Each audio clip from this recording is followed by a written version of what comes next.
Woodworking has been booming in recent years. More and more people are discovering the joy of shaping wood into something beautiful and functional. Online communities like the woodworking subreddit have exploded in popularity, with millions of members sharing projects, ideas, and inspiration.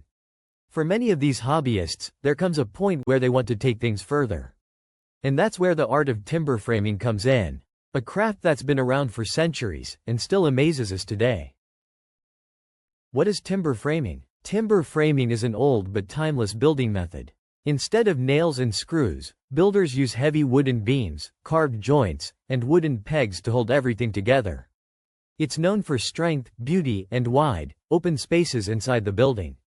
Think of barns, cabins, homes, and even churches built with massive beams proudly on display. Each frame tells a story of craftsmanship. To start, you need to understand the fundamentals. Choosing the right wood, whether softwoods like pine and spruce, or hardwoods like oak and Douglas fir. Learning the joinery. Classic mortise and tenon or dovetail joints give the structure both strength and elegance. And of course, the tools. Hand chisels and saws for fine detail, and power tools like drills and chainsaws for efficiency. It's a balance of tradition and modern convenience.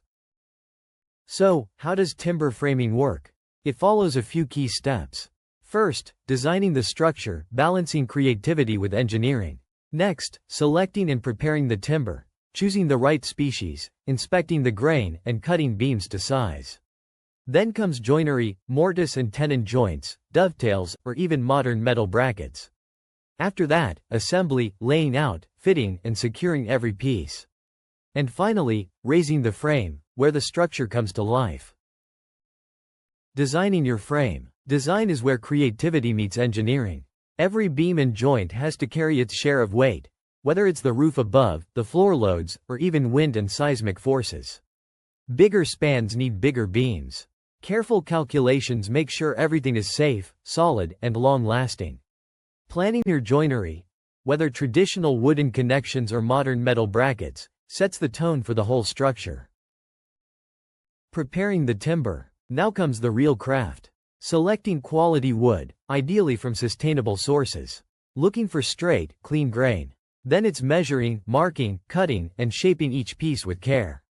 Every cut must be precise, because in timber framing, a joint that's even a little off can cause problems down the road. This is where patience and skill truly shine. Assembly. Piece by piece, the frame comes together. Mortise and tenon joints are cut, tested, adjusted, and pegged tight. The beauty of timber framing is that the structure itself is a puzzle, each beam supporting another. And when it's all laid out, you can see the skeleton of a building that will stand for generations. Raising the frame. One of the most exciting moments is raising day. This is when the frame is lifted upright, whether by hand, with ropes and teamwork, or with the help of a crane. It's also the most critical for safety, making sure the foundation is level, the beams are braced, and everything is aligned. When the frame locks into place, the vision finally becomes reality. Finishing touches. With the frame standing tall, it's time for roofing, walls, and weatherproofing. Choosing materials that protect the timber while showing off its natural beauty. Treatments and eco-friendly finishes guard against weather and pests. And regular maintenance, like checking finishes and repairing small cracks, keeps the frame strong for decades to come. So that's timber framing, a journey from raw wood to a living, breathing structure. It's tradition, precision, and artistry all woven together. Whether you're a seasoned woodworker looking for your next challenge, or a beginner curious about this timeless craft, timber framing is a path that can take your skills, and your appreciation for wood, to a whole new level.